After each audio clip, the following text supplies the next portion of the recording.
You can't make a Tomlet without breaking some Greggs. This is Flop Culture.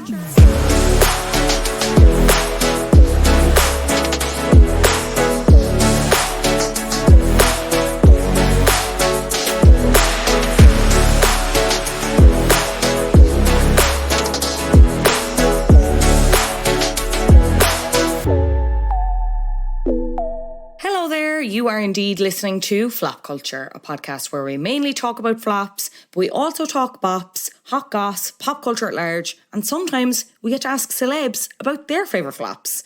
I'm Fionnuala Jones. Thank you so much for listening to last week's episode on Miami Vice with the lovely Peter McGann. Unfortunately, our boy Colin Farrell didn't nab the award in the end. Best Actor went to Brendan Fraser for The Whale at the Oscars. So Dave Hanratty was right and Peter was wrong.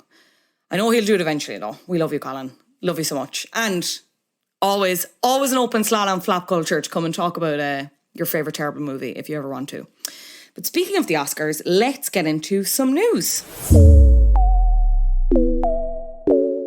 Tom Cruise apparently skipped the Oscars because he lives in fear of Nicole Kidman, as he should.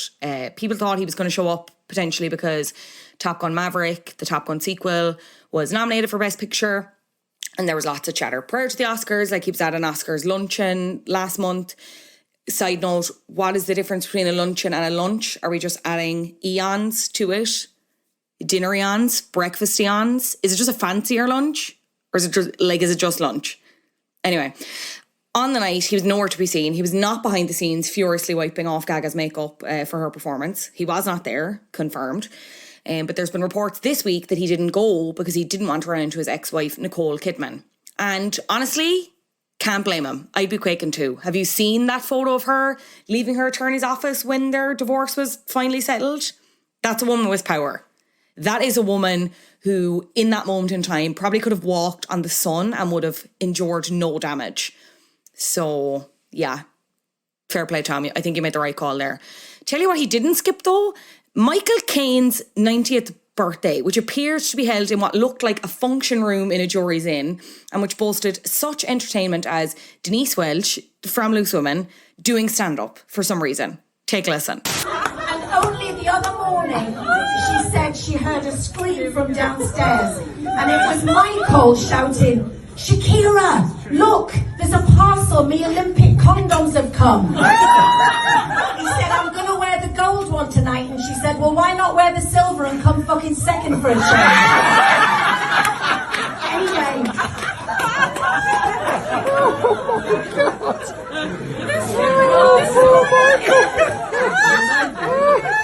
Yeah, that clip is on her Instagram, and honestly, it looks like she could be at any 90-year-old's birthday party, only short of them like serving up jelly and ice cream until the camera pans and it's just Michael Caine and Tom Cruise. And if ever there was proof that the simulation is glitching at all points, it's that. It's 100% that. Elsewhere, Lindsay Lohan is mother. Literally. She's expecting her first child with husband, Bader Shamas. Announcing the news on social media, Lohan said, "We are blessed and excited," which is exactly what I said after my communion, knowing how many envelopes I could expect at home. Cha-ching. Credit union. Love to see it. Lovely news, obviously, of course. We love Lindsay Lohan. We're always rooting for the comeback, always rooting for like nice personal news for celebs that got a raw deal in the press. But I saw Celebrity Memoir Book Club pose the question on their own social media around the timing and whether the timing of the announcement has anything to do with Paris Hilton's memoir coming out this week, in case there's any bad press or potentially they're familiar with maybe some not so great anecdotes in the memoir about Lindsay. I have not read the book yet. It's out now at time of recording and time of release. So let me know if there are any potentially not so great Lilo stories in the book. We'll see.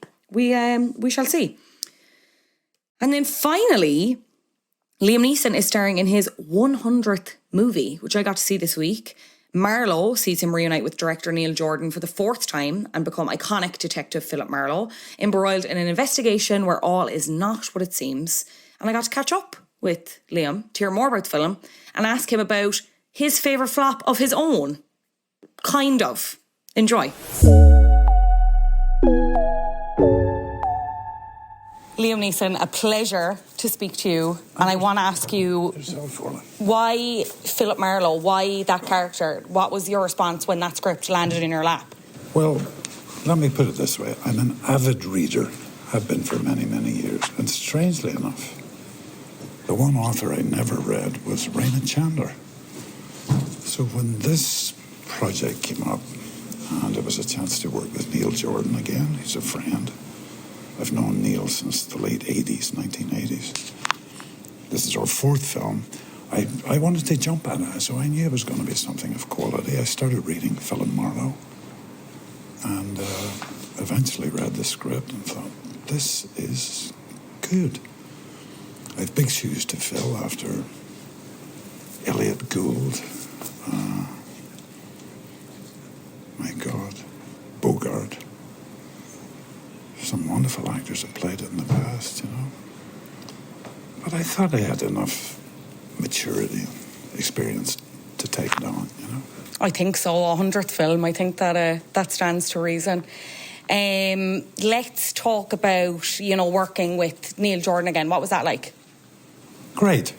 Yeah, this is our fourth film, and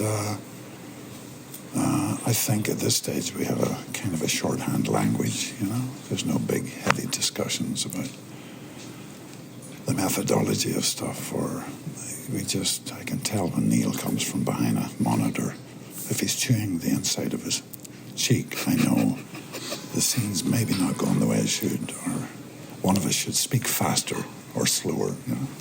Absolutely. So that's always nice. Absolutely. Philip Marlowe, an iconic character, and I know you've been speaking recently about being in conversation about potentially playing another iconic character at one point in your life, James Bond, which I thought was very interesting.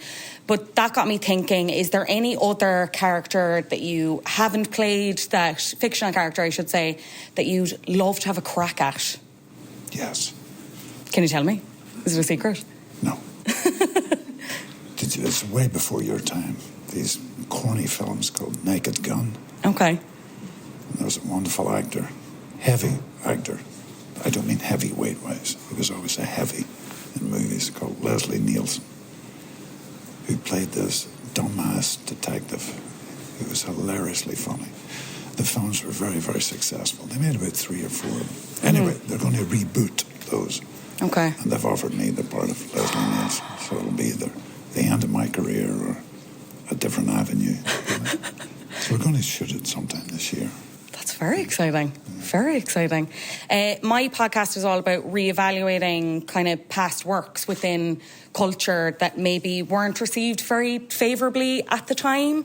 So I was wondering, as this is your 100th film, is there a project that you've ever worked on that you'd kind of love to get back in front of people and kind of get people to maybe give it another chance, something that you're still really proud of? That I wish they would see again? Yeah. Or remake again? That they would see again and kind of appreciate something that you're still really proud of, but maybe, those pesky critics maybe had some things to say at the time. I don't read the critics, I'll be very honest with you, but that's a really good question. I'll take that. I'm very proud of Michael Collins for many, many reasons. I know he's still highly controversial in certain circles in the world, in British circles especially, but he was one of the founding fathers of the modern Irish Republic. And I would like to think the film is being shown at schools and universities, because everything that happened in the film happens in real life,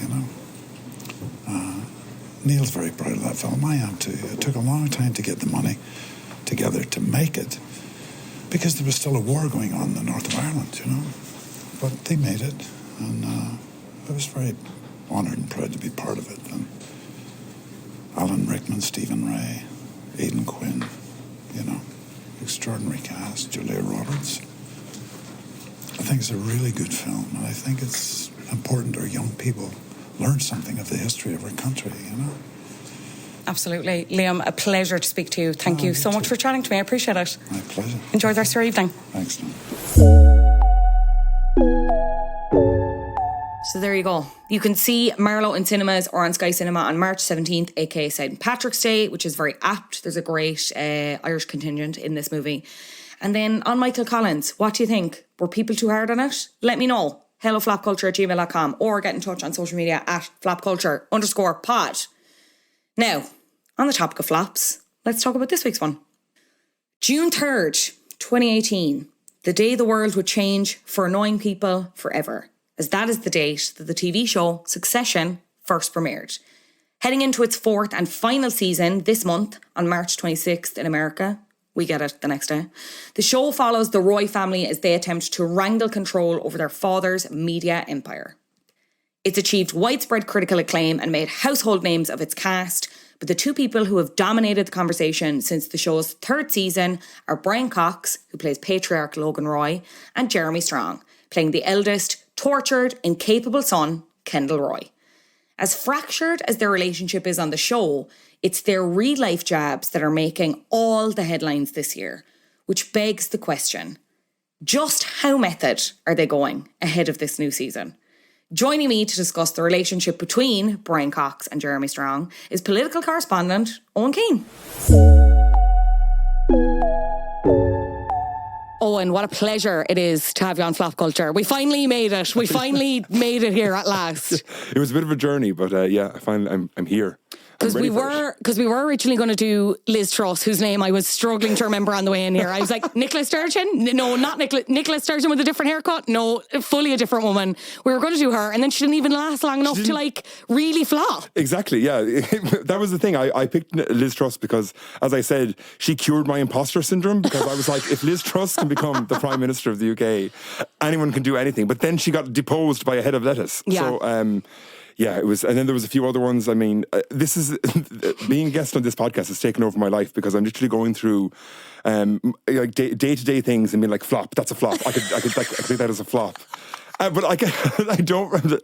Everything I was suggesting, I could see that you were being very, very nice, and you were like, "That's a really good idea, Owen. Keep it going." Like a junior infants teacher, but I didn't really get it. But. No, my fave one was that random woman from Sex and the City, who I will insert a clip here for anyone who's like, she falls through a window at some point. I'm not au fait with Sex and the City, but I was just like, cool, okay, maybe something that we could talk about for.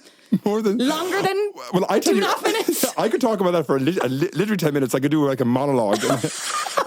It's the most amazing episode of Sex and the City ever, and it's called Splash. So instead of flop, I was like, it's Splat of the Week. There you go. She just fall out her window. I will link it below. Now, our hostess has already said there's no smoking. Why did everybody stop smoking? Why did everybody pair off? This used to be the most exciting city in the world, and now it's nothing but smoking near a fucking open window. New York is over. O-V-E-R. Over. No, it's fun anymore. Whatever happened to fun? God, I'm so bored I could die. Whoa. We are going to talk about another titan of television. What did you end up picking for your flop? So the flop I've picked, and I do hope that this fits the criteria, is Jeremy Strong, who, of course, is from Succession. He plays Kendall Roy in Succession. And the flop is his relationship with all his co-stars. But in particular, Brian Cox, who plays his father, Logan. I think it's a perfect flop, because seeing this relationship like further deteriorate in the press, it soothes me. And in ways very similar to Sex and the City, like I'm seeing Kim Cattrall, like Sarah Jessica Parker parallels in terms of them maybe being a bit cross with each other. So give us a bit of background on how this even started for anyone who's unfamiliar, because I know every nook and cranny of the story because I am chronically online. Yes, of course, as am I. But I mean, Succession, I think, is the biggest TV show of the last few years. I think you and I are both obsessed with it, I think. If anyone's listening and you haven't watched, get a life. Get a life! and just not even. We're going into the 4th season. Just watch it. Like, it won't even take you that long. Off work, sit down. It's on Now TV, I think.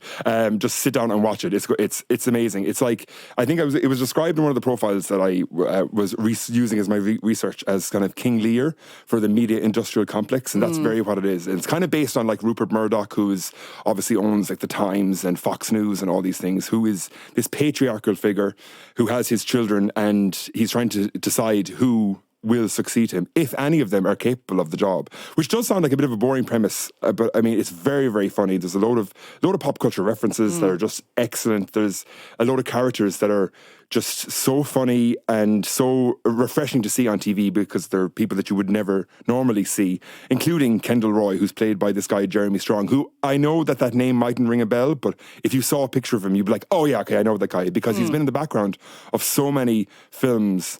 And now he's kind of finally becoming, he's A Star is Born moment, I guess, was this for Kendall Roy, which he's won an Emmy for, and he actually beat his Brian Cox, who plays his father, who is the King Lear character, the Rupert Murdoch. Logan Roy, yeah.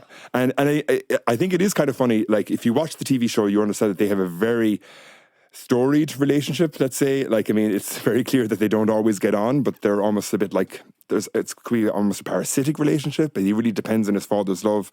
His father is very withholding of that. But then to see it, like, to play out what appears to be in real life, that they don't get on, is just so fascinating to me.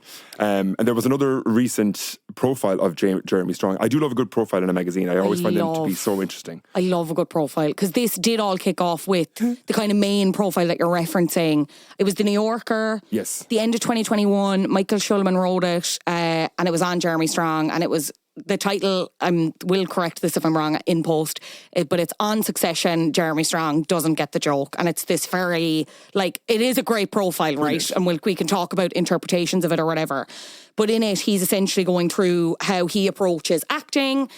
Some would consider to be method acting. Like, he's very into it. He doesn't describe it as that. He describes it as something called identity dissolution, I think, which is, again, roll your eyes, it's fine. Everyone can roll their eyes. Over here. It's identity diffusion, not identity dissolution. Carry on. He's, like, I think the one thing that jumped out for me was he's in this movie called Trial of the Chicago 7, and he's talking about it in this profile. Or I don't even think he's talking about it, but I think Michael Schulman goes back and, like, tries to talk to Aaron Sorkin, the director, and he's like, hears about these stories from on set. And at one point, Jeremy is so into the character that he wants to be, like, pepper sprayed, I think, or like tear gassed. Sorry, he wants to be tear gassed to, like, fully immerse himself into the story, right? But there's other examples. I will never do it justice talking about it. You need to just go read this profile, right? Yes. But this profile has this huge reaction. Like, you have people jumping to defend him, because initially the internet's reaction is like, what the fuck is wrong with this man? Is he okay? He just seems so intense. You have Anne Hathaway comes out, his co-star in Armageddon Time, and defending him. Jessica Chastain, Aaron Sorkin, I think, says something, and then the New Yorker ends up, like, responding to Aaron Sorkin coming out. They said, this is a nuanced, multi-sided portrait of an extremely dedicated actor. It has inspired a range of reactions from people, including many who say that they are even more impressed by Jeremy Strong's artistry after having read the article. What was your first reaction? Upon reading that profile? I mean, I think my reaction was very similar to what Brian Cox's reaction was, where he described it as fucking annoying. Which I just think is the funniest way to dismiss. I mean, obviously Jeremy Strong has poured himself out to this writer from the New Yorker and gone into so much detail about his craft and how he comes on set as Kendall Roy, as this tortured person, and then to have his co-worker just dismiss it as being like, just shut up and just do your job. Like, you're an actor, act. If anyone was to read that, you would think that this is a bit unhinged, the way that he just approaches it. And especially when he plays characters that are very, as I say, flawed and dark. I mean, Kendall Roy is very, very troubled. He has addiction issues. There's, like, a whole thing. He falls into a pool at some point. There's obviously what happens at the wedding. I don't want to give any spoilers away in case anyone wants to watch Succession, and it's really worth it. But there are a number of things, a lot of shit goes down, basically, for Kendall Roy. And then, like, if I was working with somebody who was acting as if that was their daily life, I would feel a bit, like, threatened almost, you know? It is insane to see someone throw themselves into their act like that. And I don't know, like, do we do we like when actors do that, or do we always kind of say, maybe we as Irish people be like, Jesus, that's a bit much, you know? Would you look at your man there? No, he won't stop wearing the birthday chain. Like, it's like, okay, babe. It is, look, I'd never pretend that I could get it, because it's not my field. You have people you have the Daniel Day-Lewises who clearly do it, and like it works and it translates, and maybe it's just that we know so little about that, and maybe the issue was that like Jeremy did kind of bare his soul and like clearly enjoys doing that, but then obviously didn't, like the repercussions of this profile, which we'll talk about, like he really struggled with that. But at the same time, I kind of have to admire the fact that it's not a pretense. Like this is who he is. Like any other interview he's done since, he speaks in the exact same way. It's confirmed. About everything. Like it's just so laboured, but at the same time I can understand. I'd imagine working with him and like that profile, they interview his co-stars, and as you said, they interview Brian Cox, and in that interview, in that specific profile I should say, Brian Cox is a little bit softer on him, and it kind of seems to come from a place of like concern, like I think is he said, like, obviously Strong is able to get these pretty tremendous results from going method, or not method, whatever you want to call it. But he also said, I just worry about what he does to himself. I worry about the crises he puts himself through in order to prepare. And I can understand from Cox's perspective as well, like he's 76 years old, he's an award-winning actor, he's kind of having this third, fourth wind as an actor with this show Succession, playing Logan. I can imagine there's a part of you that's like, it's a bit frustrating to watch someone like Jeremy come in and like, he won't talk to any of them, like he's separated off in the trailer, like he makes a real effort to divide himself away from the cast. I can understand why you'd be a bit like, can we not now, please? Exactly. Can we just do our jobs? Can we not just sit back and appreciate the fact that you're on the biggest show in the world that's picking up Emmys left, right and centre. You have this incredible opportunity to work with this incredible cast, and you're holding yourself up in your trailer and like ignoring everyone. But I did find it interesting because I went back and I reread that New Yorker article, and like it says at the very start, it says 3 actors that Jeremy Strong had on his wall growing up, and one of them was Dustin Hoffman in his character in Rain Man. Now, I mean, I'm not really in Rain Man he played an autistic savant, so I'm not really sure if we should, maybe looking back on that film, it mightn't be the most politically correct of films to have on your wall. But I found it funny that it mentioned Dustin Hoffman, because he, in a very similar dynamic, he was this young American actor, and he was doing a film with Laurence Olivier, who was like that, you know, titan of British stage and screen and whatever. I think it was called Marathon Man. It was about somebody who was caught smuggling drugs, if I'm not, or something like that.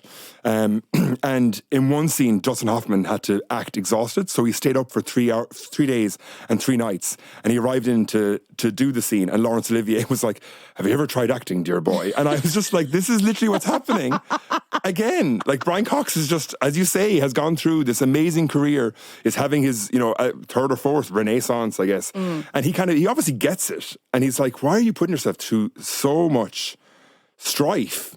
Like, it's just not worth it. And like, as actually in the GQ article, which is the second profile of Jeremy Strong that's come out, and I was very scathing. I was like, well, do we really need another one? Yes, we do need another profile. But the writer says, it must be so hard to care so much about everything in life. And like, imagine asking Jeremy Strong what he wants to eat. Like, and he'd just be like, really think about it. Or, you know, it must be so exhausting for his wife. You could not bring him out. Imagine trying to pick a restaurant or something off a menu, and he's just like, I can't, your impression is better than mine. But I am so endeared to him at the same time. Like, I'm terrified that I'll ever, this is very probably egomaniac of me, but I'm very afraid that I'll ever get the chance to interview him, and I feel like he will have seen my TikToks. You know what I mean? Like, I feel like in the sense, and my TikToks aren't mean. I will link them below in the show notes if anyone wants to watch them, but I feel like he also probably went through such a spiral after that profile that I'd say he was actively searching his name everywhere. Or like someone sent them to him, and I'm like, we're going to meet somewhere on a red carpet, he's going to be Skyping into 6 o'clock show, he's definitely not going to be, and I'm going to be there like, hi Jess, we need to set that up. We need to get Fionnuala J and Jeremy Strong in the one room, and then he can go, I saw your TikToks. And he a single tear just rolls down his face. Oh my God, I can't do. He's so, but I don't know. I think would he even agree to do a red carpet? I mean, or would he? Would that be part of his process? I kind of feel as if he's getting very annoying now, and this is something that happens whenever an actor gets really big, and maybe it's a reflection of us as a society, but they get oversaturated and we get very annoyed with them, and then eventually we kind of throw them out, and then they have to go back in the wilderness for a few years, and then we'll be ready to accept them again. But maybe like Austin Butler is going to come. Like Austin Butler is still doing the Elvis voice. No, that drives me crazy. I'm like, can't. He's just so fully. That's bad method. Him being like, and he's fully in denial about it. He's just like, and everyone else is around, like pandering to him. I'm like, it's so frustrating to me. And like, what an amazing performance as Elvis. I was like, he's doing a voice and he's still doing it. You're all falling for the stupidest publicity stunt ever. And like justice for Vanessa Hudgens, anyway. Oh, we here at Flap Culture take a pro Vanessa Hudgens stand. Let me tell you, we are always. That's the only reason I did this podcast. Yeah, we're always playing Secret Night. Basically, what we're going to do is dance. So then you mentioned this British GQ profile that Jeremy did. So Brian Cox had actually did this other interview prior to that. It was with Town and Country, I think, where again he kind of doubled down on basically thinking that his method is a bit nuts. Bullshit. He said he's a very good actor, obviously referring to Jeremy Strong, and the rest of the ensemble is all okay with this, referring to him. I'm not. Yeah, everyone else seems to like it. But knowing a character and what the character does is only part of the skill set. It's fucking annoying. Don't get me going on it. And then in the same interview, he brings up this YouTube video from 2009 where he's teaching a toddler the to be or not to be soliloquy. And he says there's something in the little boy that is able to convey the character. It's just there and is accessible. It's not a big fucking religious experience, right? Oh my God. Then Jeremy is interviewed for British GQ, right? And is obviously like asked about it. So he says, everyone's entitled to have their feelings. I also think Brian Cox, for example, he's earned the right to say whatever the fuck he wants. There was no need to address that or do damage control. I feel a lot of love for my siblings and my father on the show, and it is like a family in the sense that, and I'm sure they would say this too, you don't always like the people that you love. I do always respect them. I saw that Brian Cox also said in a follow-up interview that there's a certain amount of pain at the root of Jeremy, and I just feel for that pain. I don't think so. I don't think there is. There's certainly a lot of pain in Kendall. And I haven't really met Brian outside of the confines of that, which is like insane. That's insane to me. It's like, well, maybe this is all a ruse, and maybe Jeremy's going out. But I was going to ask you that. So obviously, again, the spoilers, whatever. Assuming if you're still here, you've caught up at this point on Succession, right? Yeah, you've paused this podcast. But go and watch the 3 seasons. This isn't a massive spoiler, I suppose. But you're going into season 4. None of the children are getting along with Logan with Logan for reasons that will become clear if you're still catching up, right? So, like, is this all publicity? I wonder. Because, I mean, it does intrigue anyone who's heard of the show. You're like, wow, I really want to see what the dynamic is like when the two of them are on screen together. Is the evident hatred? I mean, they can say all the nice things that they can about each other, but it's clear that they don't get on. It's clear that Logan, I'm mixing them up, real life and fiction, but that Brian Cox finds Jeremy to be very intense, and that annoys him, and is very happy to avoid him. But and it does kind of come across on screen. In the scenes between them are just so good, though. I mean, I really have to stress how amazing Succession is. So maybe this is this is a publicity stunt. Maybe this is all about generating attention, and we've all fallen for it. But I've happily fallen for it. Yeah, like there's a part of me that thinks it could be true, but then the cynical part of me is like, Brian Cox is not signing up to do no fucking publicity stunt. You know what I mean? And then in the same way, neither is Jeremy, because he takes everything so serious. Like, he didn't, when he did that New Yorker piece, he didn't set out to have that reaction at all. And he was like semi-horrified by it, and he said he found it like I think he called it a betrayal was the word he used. But I found it interesting because he speaks about, so I know we're going back and forward between the two profiles here, but in the most recent one he talks about how, as you said, the New Yorker profile affected him, how it was a betrayal. In this one he talks about like where he came from, and how he felt so out of place in a number of places growing up when he moved to like a very wealthy suburb, but his family wasn't so wealthy. When he went to Yale, and he maybe wasn't as smart and didn't have all the references. He wasn't able to quote literature as freely as perhaps his other peers were, and now he makes a real effort. I mean, it goes through all the different people that he quoted, or like these poets, authors that he referenced in the interview. Again, sounds exhausting to have listened to him. He's going from Dostoevsky to talking about, like, I don't know, the Beastie Boys. But like, I mean, imagine I don't know. I'll move on. But he does say that it brought him back to his Yale days when he saw that profile and the criticism of his acting method, that it brought it back to, it brought all that betrayal or embarrassment, I guess, humiliation back to him, because the writer of that profile was a former Yale student. And I guess when he says that there's no pain at Jeremy at the root of Jeremy Strong, I don't believe him. I think that is just a lie. Like, it has to be. And I think it's okay. But then I don't know. But then I go back conspiracy theory thing where it's like, is he just in denial because he's like the son who is like, we clearly love each other, you know what I mean? Like, obviously there's love there, but like, it's a difficult relationship. You don't always get on with your family. They don't love each other. They can't wait for this to be over. But okay, but do you think there's a part of me that would also believe that Brian Cox doesn't like love or hate Jeremy, but he just hates the way he goes on. Yeah. You know what I mean? Like, I think he's actually really able to separate that, and maybe Jeremy Strong is not as much. Absolutely. It's like, you know, there's that Mad Men, you know, that screen grab from one of the Mad Men episodes where John Hamm is like, I don't think about you at all. I don't think about you at all. That's definitely the way that, like, that Brian Cox just feels about Jeremy Strong. He's like, okay, you can do whatever the hell you want to do. I'm going to show up, do my lines, get my check, and go, and hopefully pick up an Emmy on the way out. Whereas Jeremy Strong is this guy who's like throwing himself in, and it says it there that all his other co-stars have gone on. They're all doing all these other projects. They're capitalizing on their newfound fame through Succession. Whereas he's like, you know, focusing completely on this character. Like, when does it stop? When do you stop becoming an actor? When do you cross over to psychopath? Yeah, you know? Yeah.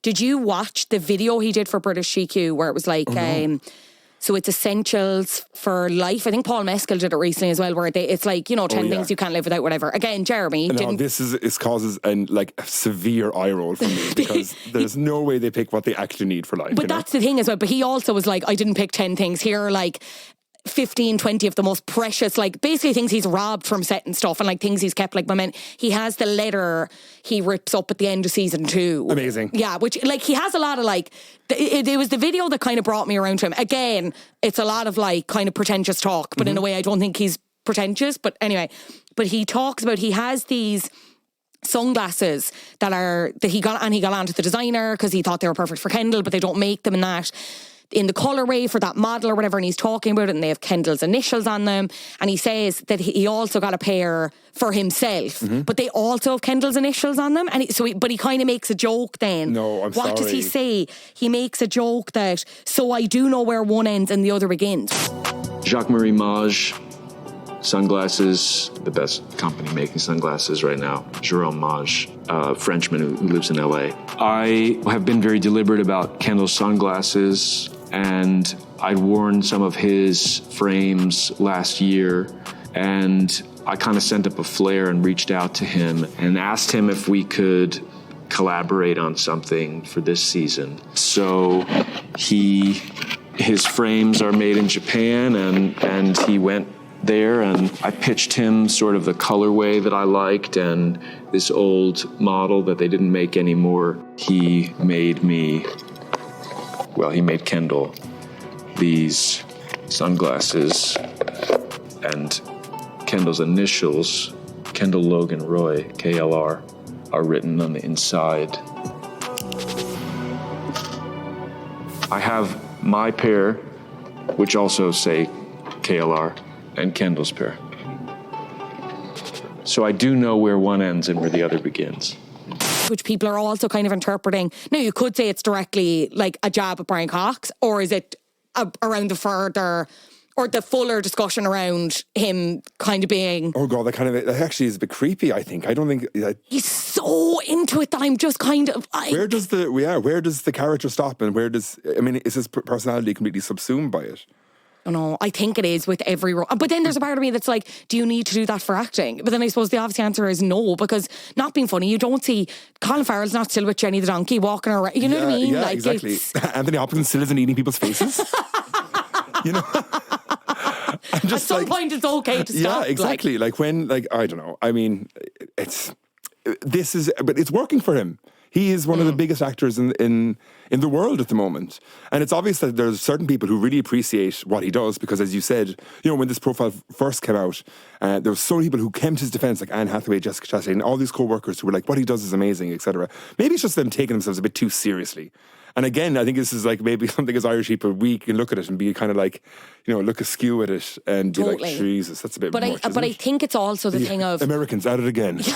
But I think it is also the thing of them taking themselves so seriously. And there's also a thing of like, I don't know why the gals came out and even said something. Like, it's why, because that just drew more attention to it. You know what I mean? Like, it was, I don't know. For him, I'm just like, I think maybe it wasn't the right call, maybe to do that for him. But anyway, I'm sure he appreciated it. We're all going to be watching season 4 of Succession. Like, I cannot wait for it. Okay, like, well, talk to me. What do you think is happening this season? Because it's been announced now that it is the final season. Yeah. So first of all, do you think that's a good or a bad thing? And then second of all, how do you think this season is going to play out? You know what? I actually think it's a good thing. Okay. I think I like when shows go out and they're on a high, and they don't feel as if it's like flogging a dead horse, that it's been done to death. You don't feel as if they've jumped the shark, as they say. I think it's a very British way to look at it. And I think all this, like Jesse Armstrong is British, and the writers, I think it's, that's like a very mature way, I think, to handle a good TV show. What is going to happen? I don't know. I always feel as if Logan's going to get the last laugh. Yeah, so I had seen that there were, and this isn't a spoiler obviously because it hasn't happened, someone was on location where they were filming something and they were filming like a funeral scene, and again the obvious thing is like who's dead? Yeah, but the obvious thing is like Logan's dead because he's 800 years old or whatever in the show, right? But then there's a part of me that's just like, that seems a bit too obvious. Yeah.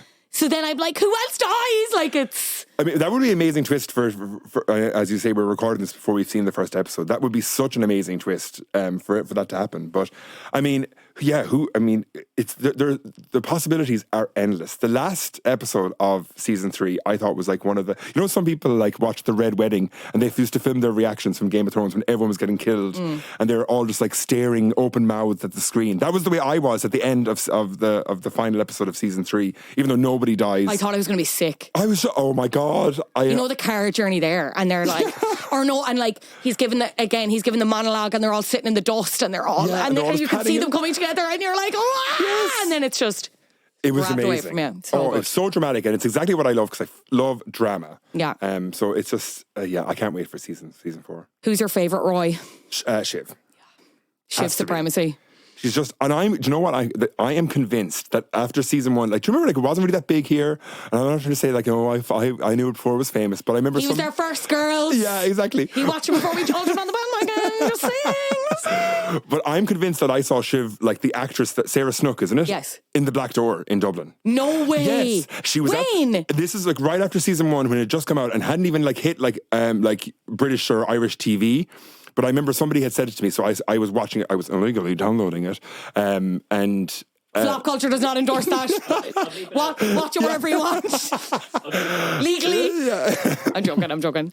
But anyway, so I recognised her, and she was at the bar, and it looked just like her. So then I was like, right, okay. I was tempted to go over. I was like, will I go over? Will I not? Then I was like, no, okay, it's probably not her. Went on to her Instagram the following day, and she was in the middle of a European tour. She just posted some things from like 4 days ago from Italy and France, and I was like, she's doing it. She was in Ireland. She's in the Black Door. I can't believe you didn't talk, because I say she would have loved that as well. Yeah. Oh. I am the flop yet again. Yeah, it's kind of flop behaviour, to be honest. Yeah.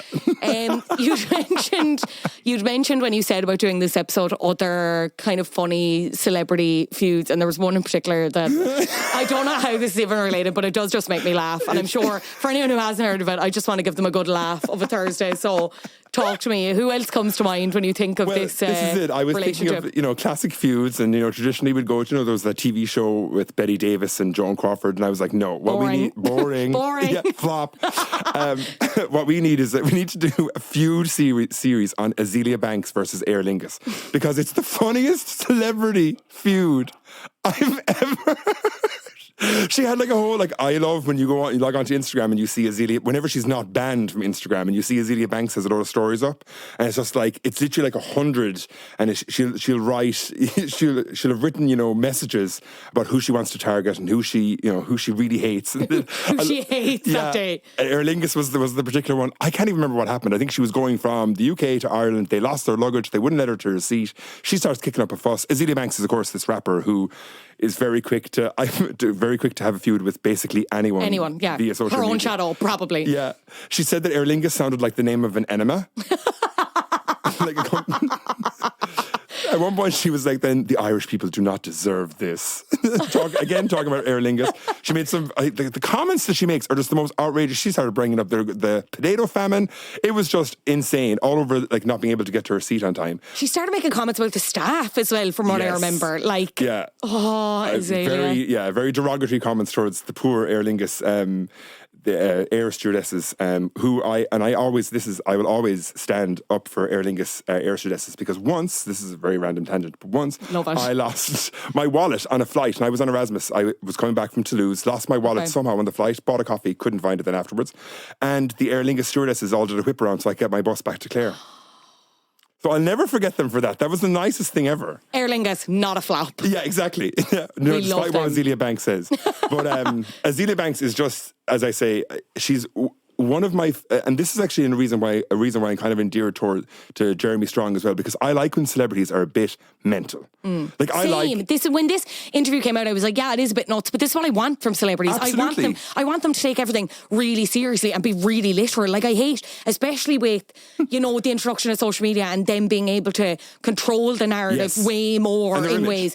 It's just, and you're having celebrities like interview each other for magazines. That's boring. I want you all to be a little, if you're not nuts, then it's like, how are you even famous? You know what I mean? Exactly. I want to see Jeremy Strong hear a goose honk and say, let's follow that sound, as he does in the GQ profile. Or I want him to see my God, I forgot about that moment. What is What the hell is going on? But I love when Lady Gaga was like, she was talking about, do you remember there was the whole January 6th when they stormed the Capitol in the US, and then like 2 weeks later, Lady Gaga was performing at the inauguration. I think she sang like the national anthem or whatever, and then she did an interview afterwards where she was like, I looked for clues. Like the idea that Lady Gaga was just going on the Capitol being like, I bet I can find out exactly that House of Gucci press tour where she's like, I always support women. I do not endorse murder. I have a good clip that I have saved my phone to use and I'll insert it here. I don't believe in the glorification of murder. I do believe in the empowerment of women.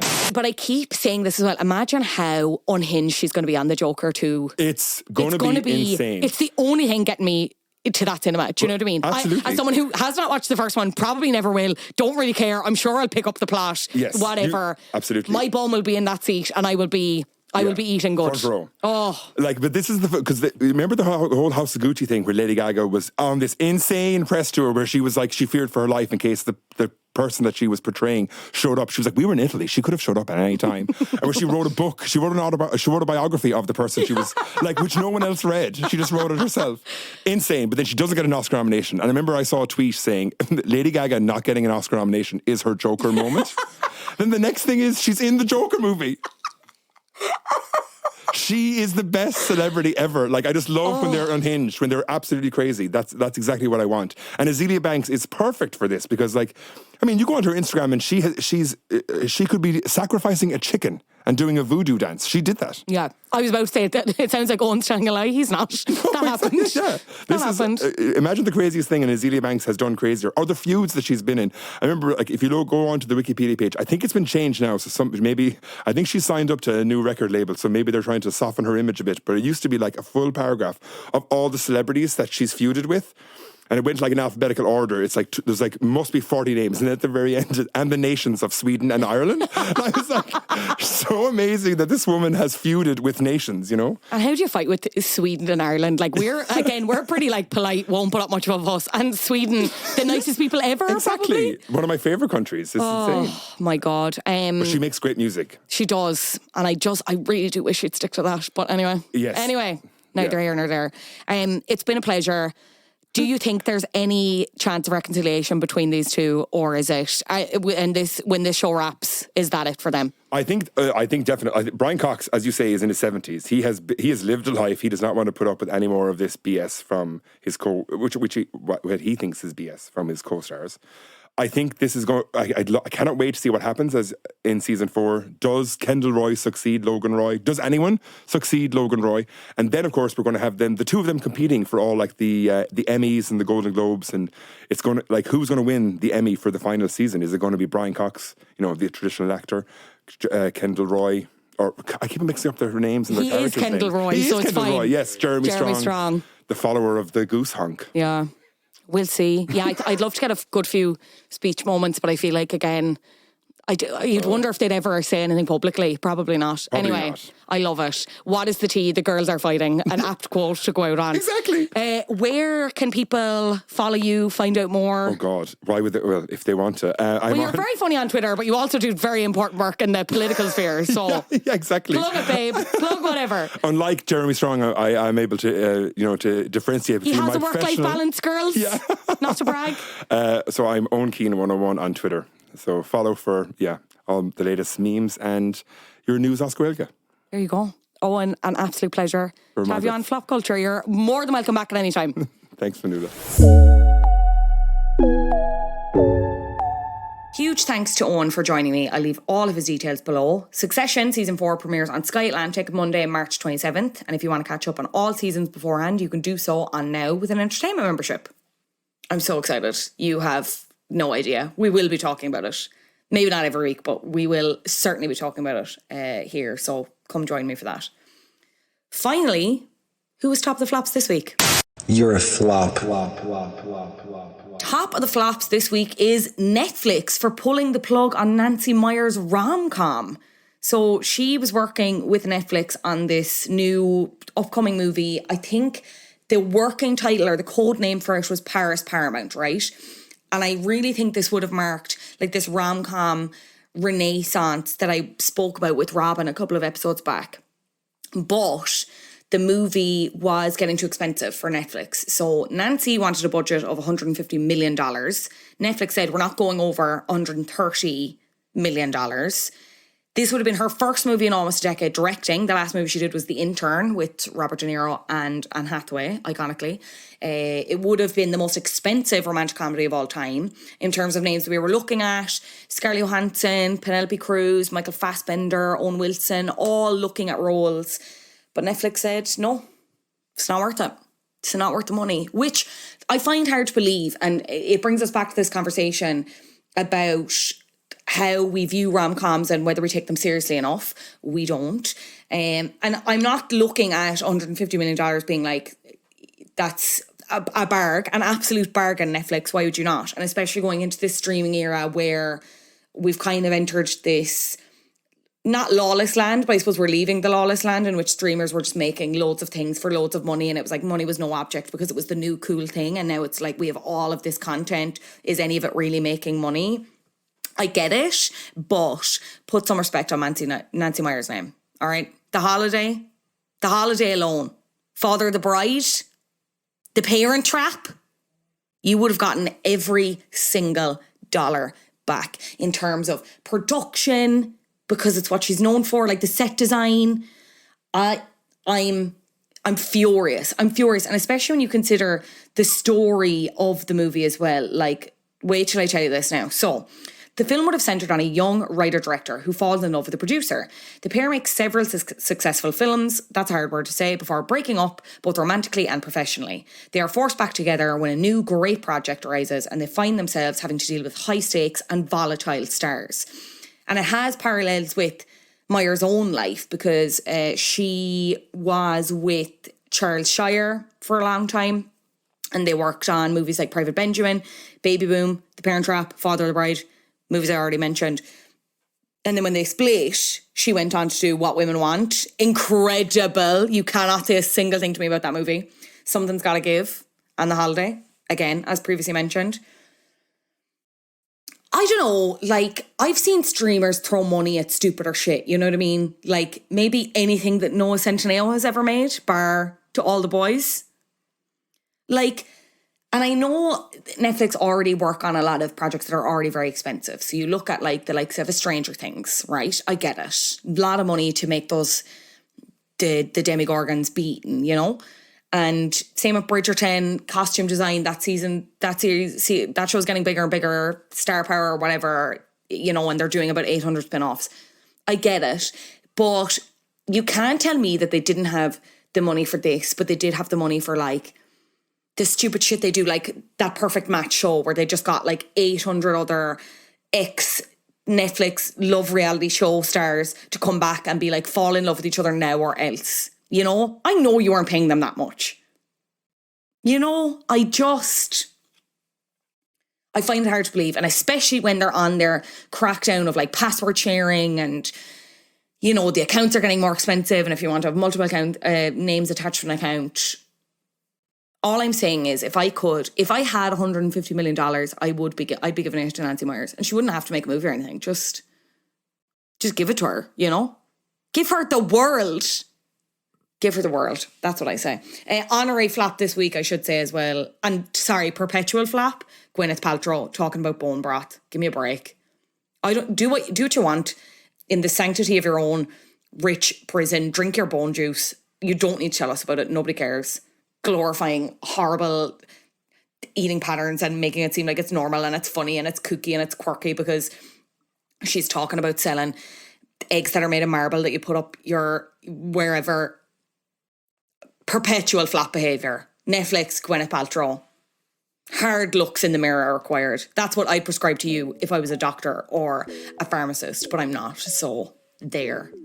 Thank you so much for listening. As always, please rate the show 5 stars on Apple Podcasts to get a personalised bop or flap recommendation. That is where I will recommend something to you personally to watch, listen to, or eat perhaps. It won't be bone broth, I promise. All you have to do is leave your nickname. That's it. I'll see it then and I'll mention it at the end of the next episode. So there you go. If you've been looking for something, some more culture to ingest, I'm here for you, but I just need some gorgeous 5 stars in exchange.